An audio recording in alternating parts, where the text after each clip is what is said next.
established the Trust in God Church down here in Chinatown, which was a disciples or a Christian church up until it became a Baptist church about 40 years ago. But it was one of the churches established by the Chinese Sunday School.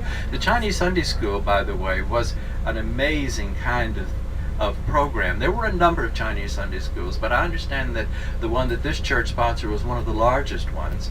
And it was, of course, it had an evangelistic thrust for the Chinese people, but also it was the major way that many Chinese boys, not girls, but boys, learned English and were able to move into the public school system, because they couldn't go to the public school system unless they spoke English. So the Chinese Sunday School was a major program of this church for decades, and it was amazing what the volunteers of the church were able to do.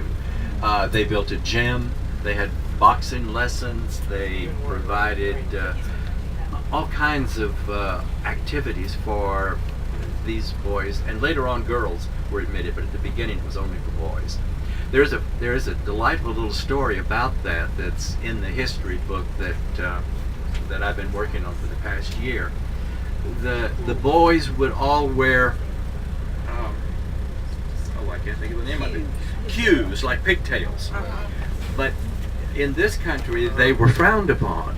But if they cut their pigtails off, their queues off, and went back to China, it was a capital offense. They would die. So what they did, all of the boys in the Sunday school wore wigs and tucked their pigtails up under their wigs so that they could look like other American boys and girls.